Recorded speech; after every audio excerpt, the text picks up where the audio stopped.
Hai teman-teman, perkenalkan nama saya Angelina Damayanti. Saya seorang penata senior program JKKJK di Kanwil Sumbaksel. Saat ini saya akan men-sharingkan secara singkat buku yang diciptakan oleh Dr. Spencer Johnson yang berjudul Who Moved My Cheese. Nah, buku ini dapat membantu kita memahami bagaimana sulitnya mengatasi perubahan yang terjadi dalam hidup kita. Fokus pada buku ini terbagi menjadi 3 bagian. Fokus pertama bercerita mengenai sebuah kondisi di mana terjadi pertemuan bekas teman sekelas atau yang kita kenal dengan reuni. Sementara pada fokus yang kedua dia bercerita mengenai analogi tikus dan kurcaci. Dan pada fokus yang ketiga bercerita tentang diskusi daripada tokoh teman sekelas di bagian pertama yang akan memaparkan bagaimana efek dari cerita Who Moved My Cheese di dalam kehidupan mereka. Dalam buku ini terdapat juga 4 tokoh yang diperankan oleh 2 tikus, masing-masing bernama Sniff, seekor tikus yang memiliki kemampuan untuk mencium adanya perubahan yang cepat di dalam diri kita masing-masing, dan Scary, seekor tikus yang memiliki kemampuan untuk cepat bergegas dalam mengambil tindakan atas perubahan yang ada.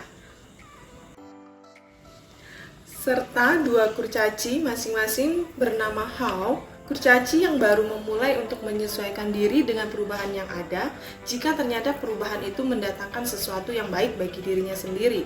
Dan Ham, kurcaci yang selalu menolak ketika adanya perubahan, seakan-akan suatu perubahan dalam kehidupan selalu mendatangkan hal-hal yang buruk.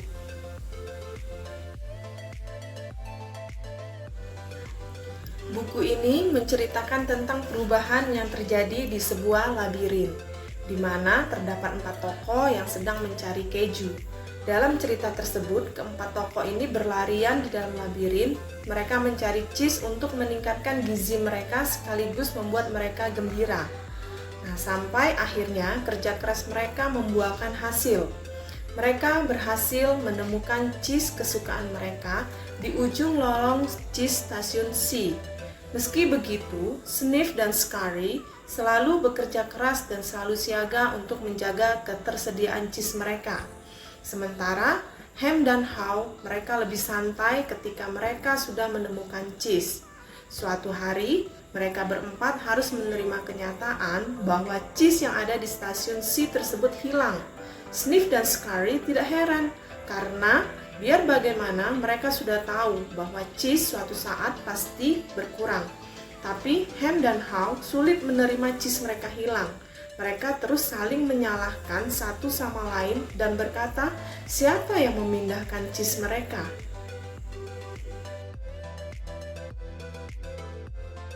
Empat tokoh imajiner ini akan mewakili diri kita, baik dari sisi rumit maupun dari sisi sederhana, tanpa membedakan usia, jenis kelamin, ras, ataupun suku bangsa.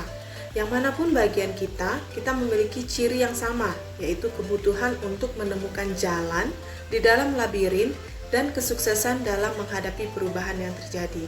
Cheese ini menggambarkan tentang keinginan dalam hidup kita, baik itu pekerjaan, hubungan, uang, rumah, kebebasan, kesehatan, pengakuan, dan kedamaian batin.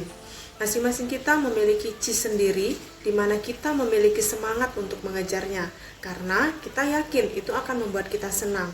Labirin mewakili tempat di mana kita akan menghabisi waktu untuk mencari-cari apa yang kita idam-idamkan. Bisa tempat kita bekerja, lingkungan, tempat tinggal, ataupun hubungan yang kita miliki dalam hidup. Kita sebagai seorang individu sering sekali enggan untuk menyesuaikan diri dengan perubahan-perubahan yang ada di dunia ini. Meskipun kita tahu kita pasti akan mengalami perubahan tersebut di dalam hidup ini. Kebanyakan dari kita memiliki alasan karena takut. Kita takut gagal ketika menjalani perubahan dalam hidup kita. Kita takut meninggalkan cheese lama kita untuk mencari cheese yang baru. Lagi-lagi karena kita sudah berada di zona aman kita. Kita sulit untuk beradaptasi dengan perubahan itu karena dinding dari ketakutan kita amatlah besar. Dari buku ini kita bisa mencontoh Sniff dan Scary yang tidak mengenal kata takut dan tidak pernah berpikir terlalu panjang ketika mengambil keputusan. How pada awalnya juga merasakan ketakutan itu, dan kemudian How sadar bahwa dirinya perlu untuk beradaptasi dengan perubahan yang terjadi. Lebih baik terlambat menyadari daripada tidak sama sekali. Berbeda dengan Ham yang menggambarkan kita sebagai individu yang dilanda oleh ketakutan-ketakutan akan perubahan, hingga akhirnya terpuruk dengan meratapi nasib.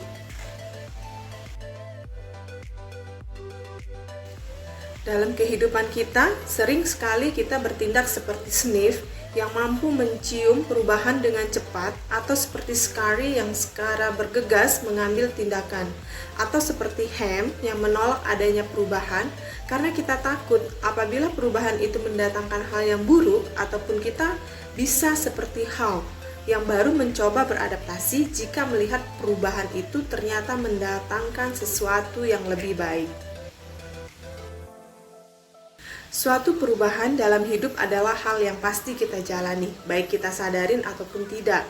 Dan rasa nyaman atas kondisi yang ada dalam hidup merupakan faktor utama yang membuat kita untuk malas berubah. Tidak semua masalah di kehidupan yang kita jalani ini selalu bersifat kompleks. Ada kalanya juga untuk bisa kita selesaikan dengan solusi yang sederhana. Jika menyalahkan orang lain saat terjadi suatu masalah, bukanlah solusi untuk menyelesaikan masalah, karena seringkali sebuah masalah itu berasal dari dalam diri kita sendiri. Berpikir secara positif pada apa yang akan kita peroleh ketika suatu hal mengalami perubahan merupakan suatu kunci utama dalam memulai perubahan nyata dalam hidup. Semakin cepat kita melupakan dan merelakan hal-hal yang ada pada masa lalu, maka semakin cepat juga kita dalam beradaptasi dan menikmati hal-hal baru dalam kehidupan kita. Kita harus senantiasa untuk berpikir positif dan jangan takut untuk menghadapi perubahan. Sukses untuk kita semua. Bye-bye!